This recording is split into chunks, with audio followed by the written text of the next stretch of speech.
सो अब NTA net के form में भी ईडब्ल्यूएस कैटेगरी सेलेक्ट करने का ऑप्शन आ गया है। तो आज इस वीडियो में हम ईडब्ल्यूएस के बारे में बात करने वाले हैं कि किस तरीके से आप ईडब्ल्यूएस का सर्टिफिकेट ले सकते हैं और किस तरीके से आप उसको एनटीए नेट के फॉर्म में अप्लाई करके उसका फायदा उठा सकते हैं। जिन लोगों को ईडब्ल्यूएस नहीं पता है उनको मैं बता दूं कि ईडब्ल्यूएस मतलब होता है इकोनॉमिकली वीक सेक्शन, जो कि अगर आपने न्यूज़ देखी हो तो उसमें सुना होगा कि एक जनरल कोटा आ चुका है। तो ये जनरल कोटा जो है ये एक्चुअली जो इकोनॉमिकली वीक सेक्शन के लोग हैं, जो जिनकी आय बहुत ज़्यादा नहीं है, जिनकी संपत्ति बहुत ज़्यादा नहीं है, वो भी एक तरीके से एक कोटे के अंतर्गत उनको फ़ायदे मिलते हैं और इसका फ़ायदा जो है अब एनटीए नेट में भी वो लोग ले सकते हैं। तो सबसे पहले हो सकता है कि आप भी ईडब्ल्यूएस का फ़ायदा ले पाएं और आप भी इस क्राइटेरिया के अंतर्गत आते हों, तो इसके बारे में पहले जान लेते हैं। तो अब बात करते हैं कि इस ईडब्ल्यूएस कैटेगरी में आने के लिए और इसकी सुविधाओं का लाभ उठाने के लिए क्या क्या शर्तें जो हैं इसमें रखी गई हैं जो कि होनी चाहिए। सबसे पहली है कि फैमिली की एनुअल इनकम। तो फैमिली की एनुअल इनकम जो है वो 8 लाख से कम होनी चाहिए। दूसरी चीज़ जो है वो दूसरी संपत्ति यानी कि जो ज़मीन है उसके बारे में है। तो ज़मीन 2 टाइप की हो सकती है, या तो गांव में या शहर में।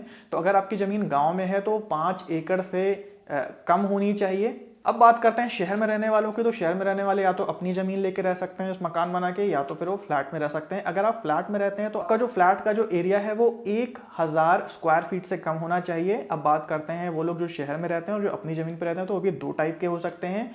या तो उनकी जो ज़मीन है वो नगर पालिका के अंतर्गत आती है या तो नहीं आती है।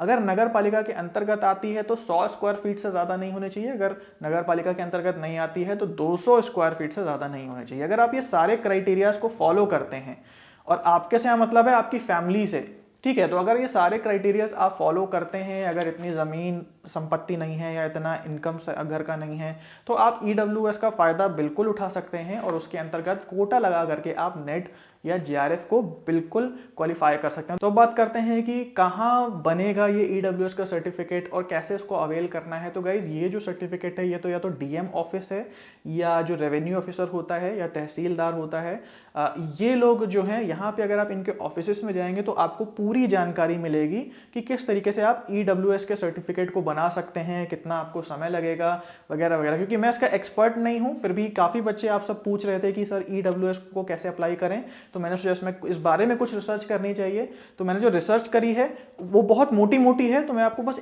आइडिया दे रहा हूँ, एक हिंट दे रहा हूँ कि जो डीएम ऑफिस होता है या जो रेवेन्यू ऑफिसर है या तहसीलदार है, ये लोग आपको पूरा गाइड कर सकते हैं। वहाँ पे जाके आपको पता चल सकता है कि आगे क्या प्रोसेस करने हैं। तो आई होप कुछ डॉक्यूमेंट्स लगेंगे वहाँ पे, जैसे पैन कार्ड होता है, आधार कार्ड है, या आय प्रमाण पत्र भी वो लोग मांगते हैं, या बीपीएल या बिलो पॉवर्टी लाइन का भी अगर सर्टिफिकेट हो। तो ये सब जो भी चीज़ें हैं मुझे बहुत ज़्यादा नहीं पता है, आप वहाँ जा करके पता कर सकते हैं। मुझे क्या पता है, मैं क्या बता सकता हूँ कि ये जो अगर आप सर्टिफिकेट सपोज अवेल करा लेते हैं तो इसको नेट के एग्जाम में फ़ायदा उठाने के लिए कैसे यूज़ करना है। तो अगर आप इस नोटिफिकेशन देखेंगे ईडब्ल्यूएस का ntnet.nic.in पे, तो उसमें साफ बताया गया है कि भाई देखिए ईडब्ल्यूएस के अगर आप अंतर्गत आते हैं तो जो फॉर्म आप भर रहे हैं उसमें ईडब्ल्यूएस कैटेगरी को सेलेक्ट करें, और उसके बाद जो सर्टिफिकेट है वो आपको तब दिखाना होगा जब आपको अपने दूसरे डॉक्यूमेंट्स वेरीफाई करने होते हैं।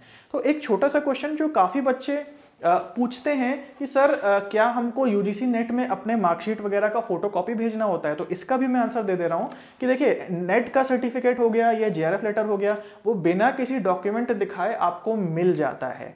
ठीक है, डॉक्यूमेंट की जरूरत कहाँ पड़ती है, जब आप सपोज जीआरएफ हैं या नेट हैं या पीएचडी में एडमिशन लेने जा रहे हैं, तो आपको एडमिशन से पहले वहाँ पे डॉक्यूमेंट चेक करते हैं, वहाँ दिखाना पड़ता है।